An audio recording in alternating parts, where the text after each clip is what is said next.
Pharma stocks look attractive, but analyzing them is a different game altogether.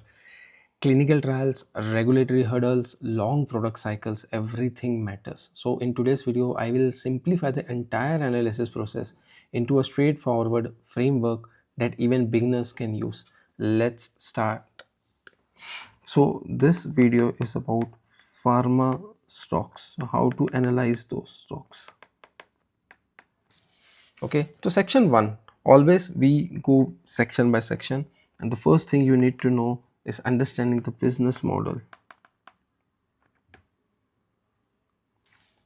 See, first understand the pharma business model. Pharma companies typically make money through like domestic branded generics,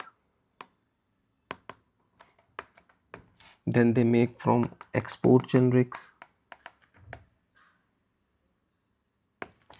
mainly US and Europe, then API manufacturing,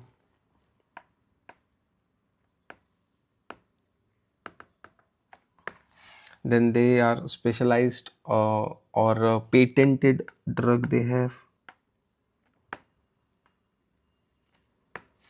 then contract research and manufacturing, that is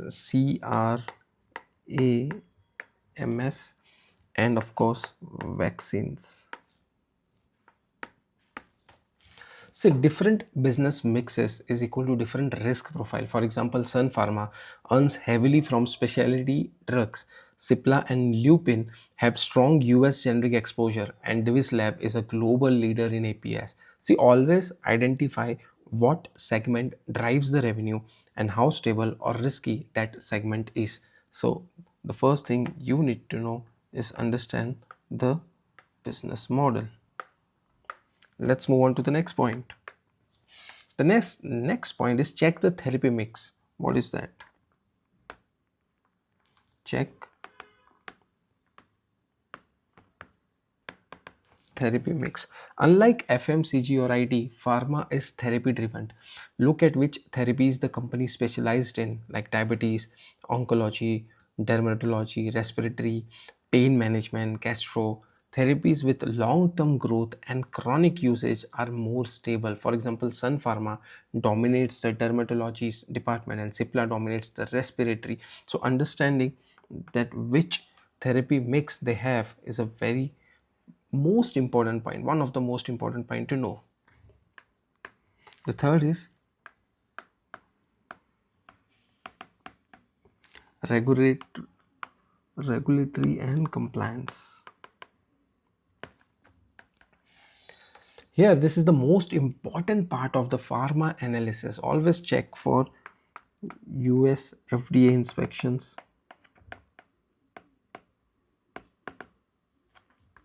Second is warning letters issued to them.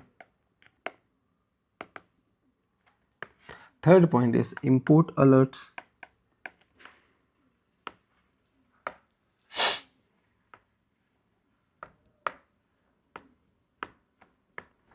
Fourth is OAI status. And the last is GMP compliance. Issues. One bad US FDA observation can crash the stock. Example, Lupin, Orbindo have all faced US FDA issues in the past, causing huge correction. So green flag is equal to clean regulatory record, and red flag would be repeated observations or unresolved warnings. Let's move on to the fourth point, that is R&D capability.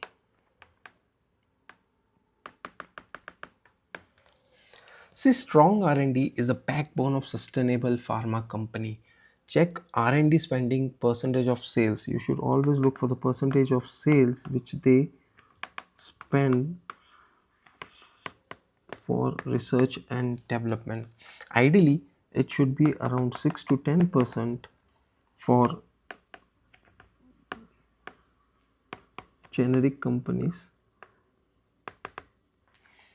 and more than 10% for specialty.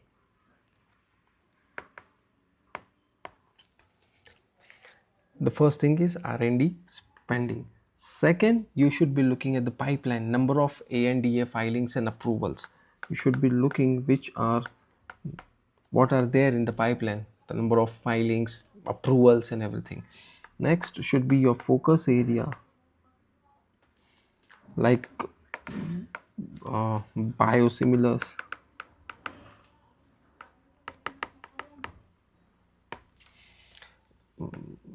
oncology, etc.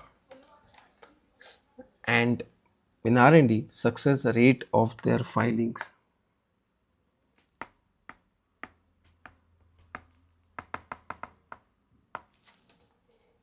See, example Biocon is very strong in biologics.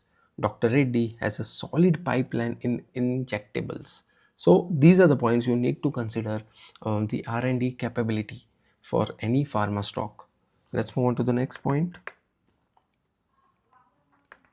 That is US.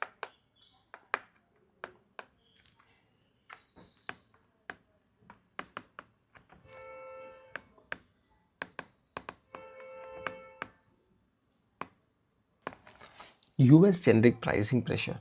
If a company earns 30 to 60% revenue from the US generic market, you should check for the price erosion trends.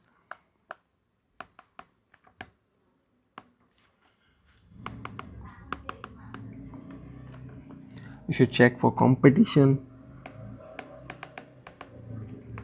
You should look for market share data.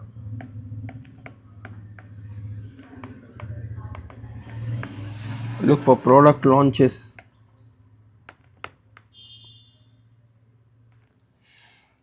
And new ANDA approvals. So a high US dependency is equal to high volatility. This is why companies like Lupin or Torrent Pharma diversify into India and branded markets.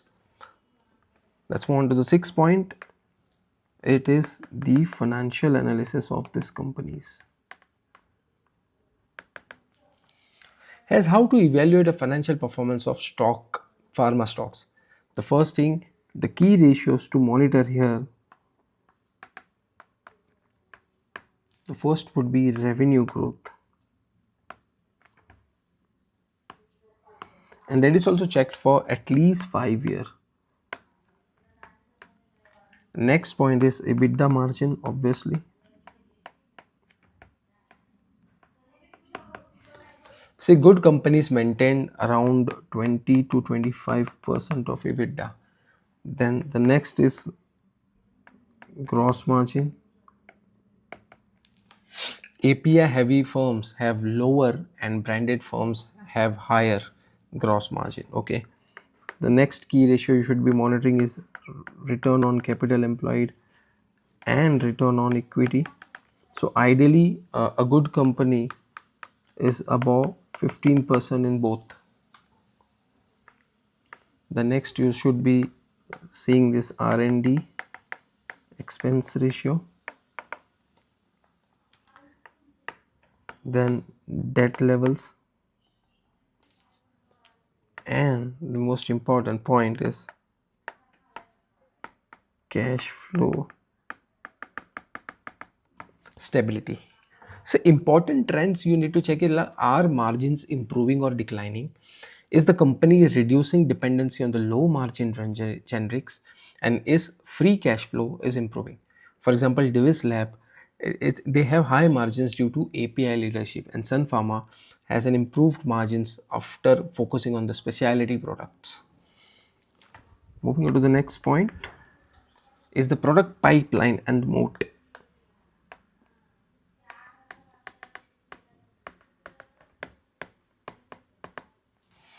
A strong future product pipeline is equal to strong future earning. So you should look for their upcoming product launches, upcoming product, then first to file opportunities, if any, specialty drugs, biosimilars, and complex generics like inhalers, injectables, like that. See, these products have higher entry barriers, creating a moat. Example: Cipla's respiratory inhalers, Biocon's biosimilars, Sun Pharma specialty dermatology products. The next point you should be considering is the valuation. So again, pharma stocks are mostly valued using PE ratio, enterprise value to EBITDA, enterprise value to sales. For early stage pharma, this is for early stage pharma company.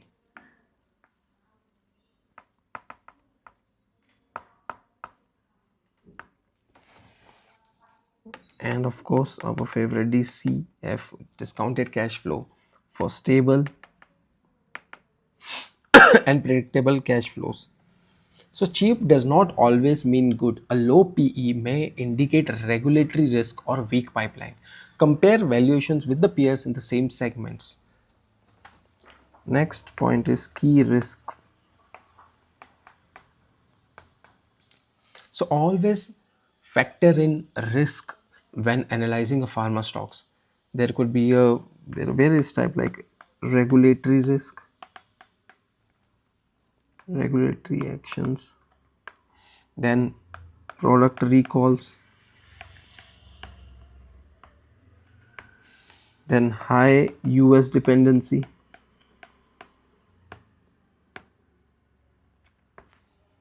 litigation issue,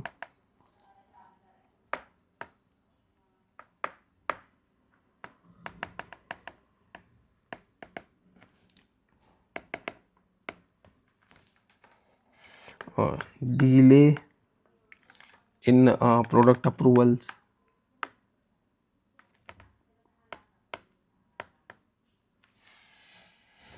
then pipeline failures,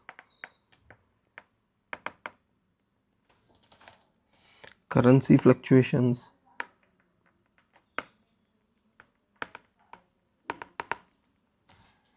and government pricing control, of course.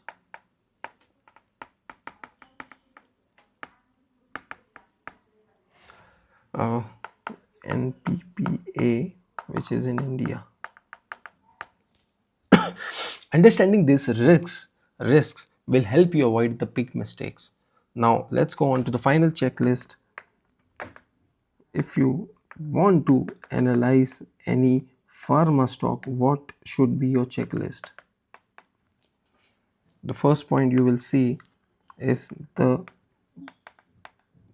business mix, whether it is domestic versus US or versus API. Then therapy leadership,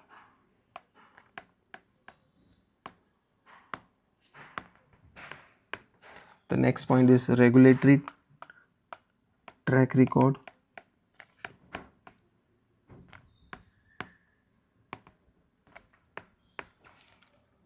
fourth point is R&D capability, fifth you will see the financial ratios,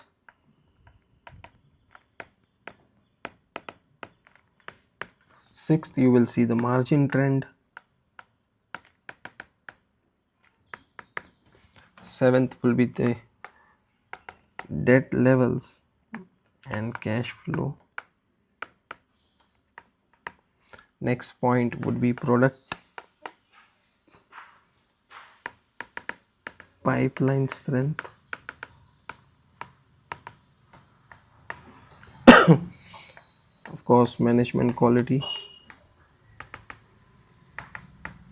and last would be your valuation versus the peers comparison. See, if 7 out of 10 points look strong, the company is generally worth exploring further. And that's how you analyze a pharma stock in a simple and structured way.